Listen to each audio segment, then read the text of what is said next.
So would you like to introduce yourself? Yes, my name is Lola Reiniger. I'm a student at UNM. My major is English and I'm a history minor. Oh, okay. And what type of art do you do? Um, I like writing and making poems, but most of the time I'm drawing or painting. Nice. Okay. So what first sparked your interest in art?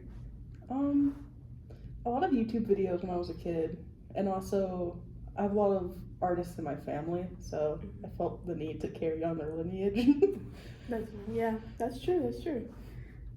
What challenges have you faced as an artist, and how have you overcome them?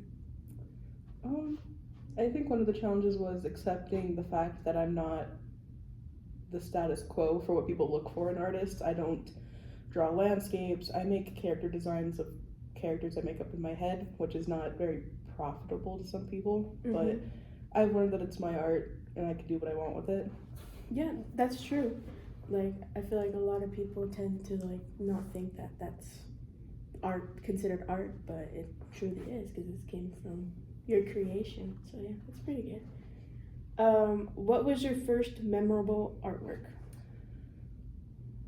Probably when I first learned how to draw bodies. Body? Because I drew a lot of foxes, and then eventually I was all like, I'm sick of this. And watched a whole bunch of YouTube videos on how to draw people, and that's where it kind of just started for me. Nice. Yeah, I feel like that I also started that way too, so we're the same. What was it like selling your art for the first time? I was really nervous because I had been told my whole life my art is not profitable. And the first time I sold art, I really tried to pander to what people might want, like landscapes, random characters from video games people liked, but none of the actual art that I wanted to sell or do, kind of thing. Yeah, I feel like, especially like nowadays, even like back then, people would say that like art isn't like a job, you can't do anything with it, but there's a lot of things you can do with art, so that's pretty good that you did that. What inspires you to create? Mostly stories I create in my head. A lot of my drawings tend to be my own characters I make from my own stories I have, or simply songs. A lot of the times I'll hear a song and I'm like, I want to draw something to that. Or I'll pick like cherries or a fruit or like a popsicle or anything to draw just to get shading down and highlights. That's pretty good. That's very inspirational. Yeah, definitely. Do you plan on being an artist in the future? Yeah, I've thought about it. Maybe on the side because I'm gonna be a teacher is what I've decided to do with my life. So maybe on the side I'll still find time to create. Maybe not sell it, but still for myself. Yeah, and I definitely suggest posting it on social media. That's pretty good. It's the best way to like get your art out there as well. Do you consider yourself lucky? In like what way? In any way, like in school, maybe like in arts or. Yeah, I will say in art, I do consider myself lucky. I had a teacher in high school that really made me appreciate art more, and she inspired me to get out of my comfort zone and make different things I've never made before. So I'm lucky there's still teachers that do that for students, and they're not just, yeah, here's the lesson plan, go ahead and do it. So. Yeah, I have the same teacher as well. They're very inspirational, so we're lucky to have them. Okay. So, what was your best art piece you ever created? I have a lot of art that I remember and don't, but I think my favorite was this piece I did in high school. We had a skeleton from the science closet. It was broken, had missing bones, but we still used it to draw the human skeleton. And it was a challenge because I never learned how to draw anything past like a full figured human. So learning how to draw like the bones under skin and muscle was really interesting. And then after we drew the skeleton, we had to draw it over them to make it look like a body.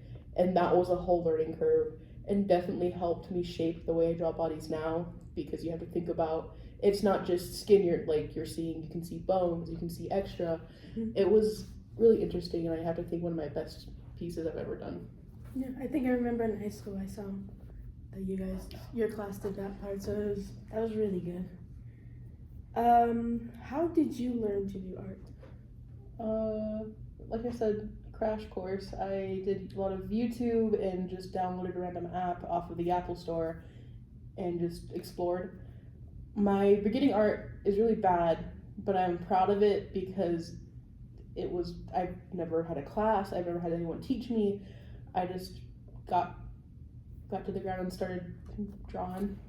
Yeah, so like more like self-taught. Yeah. Because I feel like a lot of people don't know that like self-taught. Obviously, you start like with a little bit of like a messy art piece, but then as you progress and you learn more, then you get out with like a beautiful art piece. So. Yeah. Every artist had a moment where their art was ugly. Like Picasso, no one thought his art was nice until he was dead and long gone, and they realized, hey, this is actually really great. Mm-hmm. So it's never just you're bad at art, it's just some people can't appreciate what you're doing until it's much later. Yeah, that's right. That's true. And then any advice for any future artists?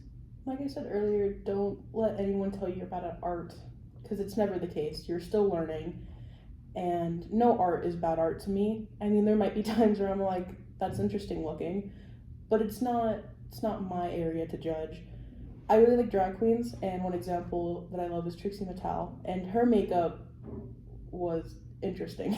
For a long time, no one liked it. Everyone said it was horrible, and eventually she got better, and now it's her staple, and everyone recognizes her from her makeup, and it's beautiful to me. It's just another way of showing not everyone will appreciate your art until later on, and that's fine. You just have to keep learning and not stop doing it. Mm-hmm. Yeah, that's true. That's definitely true. A lot of people, I feel like, they tend to give up just because of one bad critique or like an insult.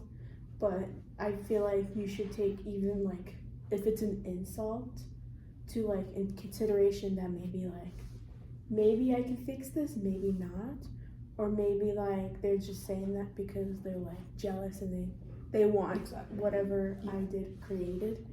So I feel like it's definitely best to like take critiques into consideration. So that's really good advice. Also, don't be too hard on yourself either, Mm-hmm. because I do it a lot. I'll finish an artwork and I'll stare at it for hours, being like, oh, I forgot this, there's a line there, and really no one's ever going to study your art that hard except for you. Mm-hmm. And even then, art is never finite, it's never finished. You can keep expanding it, you can keep working on it.